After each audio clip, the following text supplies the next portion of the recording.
Number 8. The 2 sleep pattern. Everyone you know has struggled to sleep at some point. Doctors call it insomnia. Prescribe pills for it. Build entire medical industries around fixing it. Nobody ever asks whether it needs fixing at all. Before electricity existed, no human on Earth slept in one block. Not in Europe, not in Asia, not anywhere on the planet. Every single person slept in 2 separate shifts. 4 hours, then awake for an hour, then 4 more.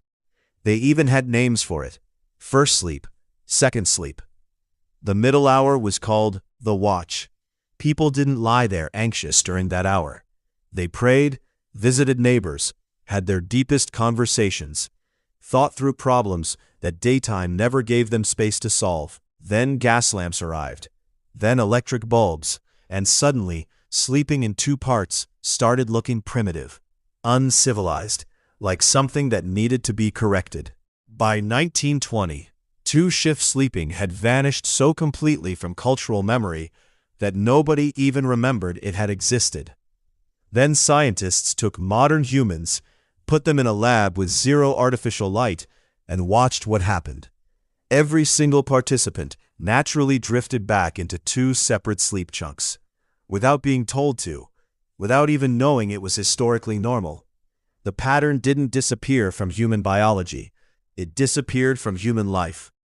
That 2 a.m. wake-up you've been medicating for years, the one your doctor calls a disorder, science now believes is just your ancient biology trying to come back online. You have been treating a feature like it's a bug. Number 7. The deep squat. Every human baby on Earth can perform a perfect deep squat without being taught. Heels flat, hips below knees, completely stable, 0 effort. Watch any toddler pick something up off the floor. They don't bend awkwardly. They just drop into a perfect squat like it's nothing. Then Western adulthood happens, and that exact same body, with those exact same bones and muscles, loses the ability entirely. For most of human history, the deep squat wasn't a fitness achievement. It was just where you sat. People cooked in it, ate in it, rested in it, gave birth in it. The chair is a genuinely recent invention, and some researchers are now quietly calling it one of the most physically destructive objects in human history. Chair sitting doesn't just make you sedentary, it actively dismantles you from the inside. Hip flexors lock up, glutes forget they have a function, spinal stabilizers go completely silent. Do it for enough decades, and it shows up as chronic back pain, collapsed posture, and hip replacements nobody warned you were coming. A 2020 study on Hadza hunter-gatherers found something that makes no sense on the surface. They rest the exact same number of hours as Westerners. Same total inactivity time. Completely different bodies. The difference was position. Squatting and kneeling keep muscles quietly firing the whole time. Researchers had to invent a brand new term for it: active rest. And here's the detail that makes it impossible to dismiss. The loss isn't genetic. It traces directly to raised heel shoes worn from childhood that slowly shorten the Achilles tendon until the deep squat becomes physically impossible. You didn't lose this ability naturally. It was taken from you one comfortable shoe at a time. Number 6. The supercharged memory. Before writing existed, human memory wasn't weak. It was a trained superpower, and the modern world quietly threw it away without asking permission. Ancient Celtic bards memorized up to 20 years' worth of poetry, law, history, and genealogy before they were considered trained. Not partially trained, fully trained. The Iliad and the Odyssey, each nearly 200,000 words, were transmitted orally across centuries before a single letter was ever written down.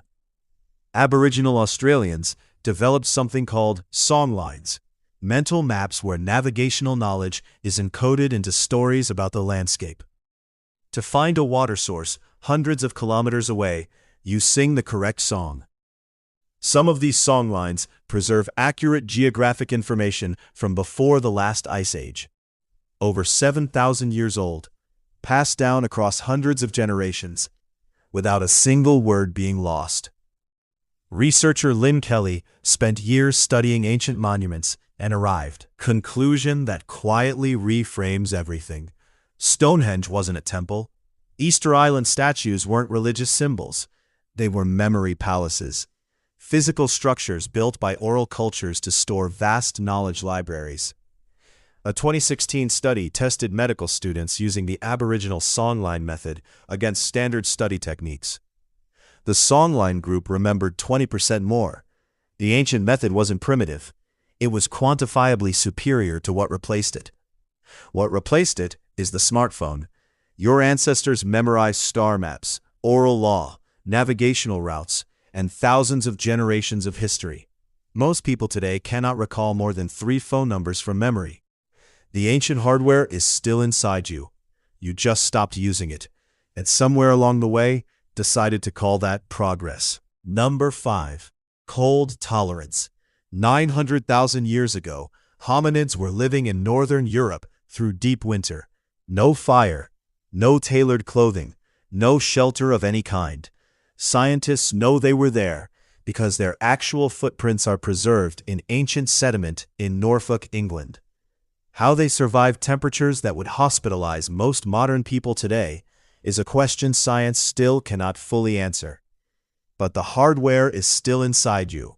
Brown adipose tissue, brown fat, is a heat-generating material that burns stored fat to keep the body warm from the inside.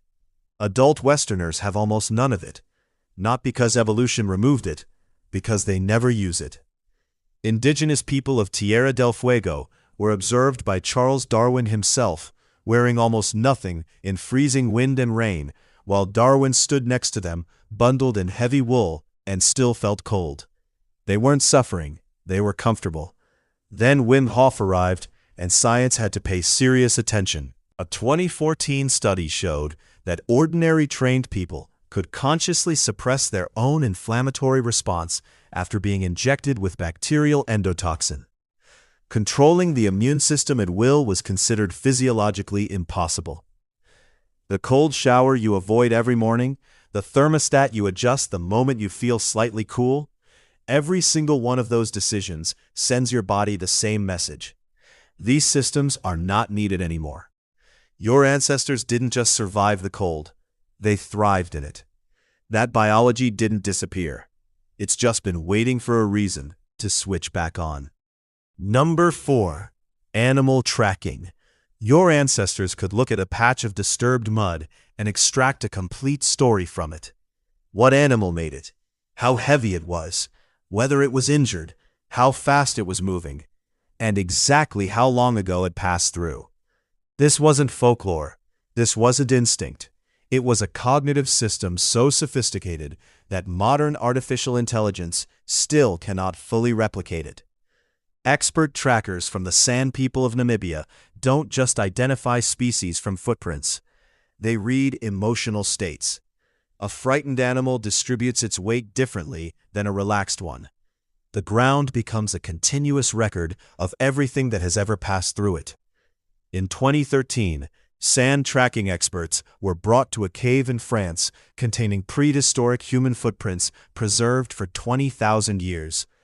They examined the impressions and told scientists the gender, approximate age, and walking pattern of each individual. Information completely invisible to archaeology. Readable in minutes to people who still carried the knowledge. Anthropologist Clint Genuelis argues this skill may actually predate hunting itself. That early humans used tracking to locate animal carcasses for scavenging long before they were capable of active pursuit. Tracking didn't just support human survival, it may have launched it. UNESCO has formally recognized sand tracking knowledge as intangible cultural heritage. Today, the skill is functionally extinct outside a handful of indigenous communities. A library that took 200,000 years to build is closing. Number 3. Fermentation as medicine. Every culture on Earth independently discovered fermentation, not just as a way to preserve food, as a complete medical system for immunity, digestion, and mental health that modern science is only now beginning to confirm was correct all along. Before refrigeration existed, every household was running a live fermentation operation. Sauerkraut in Germany, kimchi in Korea, kefir across Central Asia. Nobody used the word probiotic because nobody needed to. They just called it dinner. A Stanford study in 2021 found that 10 weeks of fermented food consumption decreased 19 separate inflammatory proteins linked to diabetes, cancer, and rheumatoid arthritis. Your ancestors were treating chronic disease with breakfast. Then came refrigeration, ultra-processed food, antibiotics prescribed for conditions that didn't require them. Each decision individually defensible. Together, they quietly dismantled something that took millennia to build. Some microbiologists are now describing the ancestral human gut microbiome as an extinct ecosystem. Entire microbial species wiped out in a single generation that may simply be unrecoverable. The probiotic supplement sitting in your medicine cabinet is a billion-dollar industry built entirely on reverse engineering what your great-grandmother did automatically every single day without thinking about it. She wasn't doing anything special. That was just Tuesday. Number 2. Persistence running. You are not the fastest animal on this planet. Not even close. A cheetah hits 70 miles per hour. A horse gallops at 55. Even a house cat can outrun a healthy adult human in a straight sprint. Speed was never the point. A 2024 study analyzed over 8,000 ethno-historical documents spanning 500 years across every inhabited continent. They found 391 documented cases of something that sounds completely impossible. Humans chasing animals on foot until the animal died. Not trapping them, not ambushing them, just running, until the animal collapsed from overheating and died.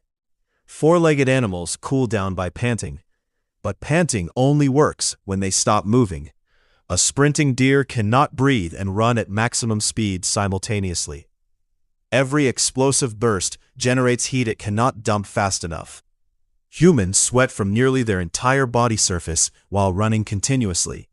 In midday African heat, a human jogging steadily will outlast a sprinting gazelle. Single time. Because the gazelle is cooking itself from the inside, while you just keep moving. Your entire body was engineered for this.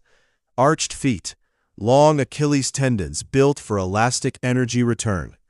A large gluteus maximus that exists specifically to power upright distance running. You were not built to be the fastest thing on the savannah. You were built to be the last thing still moving. That capability never left your body. It just went completely unused. Number 1. Natural wayfinding. No maps, no compass, no instruments of any kind. Just open ocean, a wooden canoe, and a navigator who could feel the location of an island 100 miles away through the movement of water against his body. Polynesian wayfinders crossed the largest ocean on Earth with a precision that modern GPS users cannot fully comprehend. And they did it routinely for over 1,000 years. The system had 3 layers. First, a complete mental star compass. Every significant star, every rise point, every set point across every season. Not written anywhere, just known, burned into memory from childhood. Second was wave reading.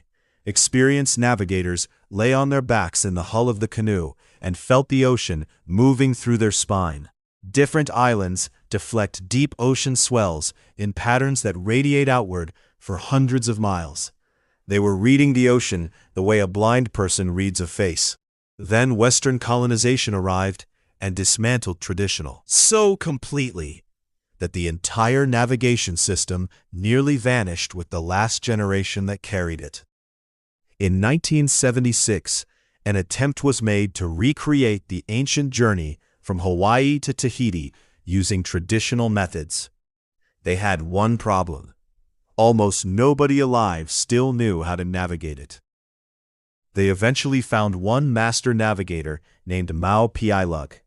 He navigated the entire 2,500-mile journey without a single instrument and arrived exactly where he intended. He said afterward he had never been lost. He always knew where the island was. He just had to keep moving toward it. That knowledge nearly died with him. Most of it still has. Your brain still has the hardware for spatial navigation built in. The hippocampus, the region responsible for mental mapping, physically shrinks in people who rely entirely on GPS navigation. A 2020 study confirmed it. You are not using a map app because your brain can't navigate. You are using a map app and your brain is forgetting how. The ancient wayfinder is still inside you. Every time you open Google Maps, instead of looking up, you make him a little harder to find.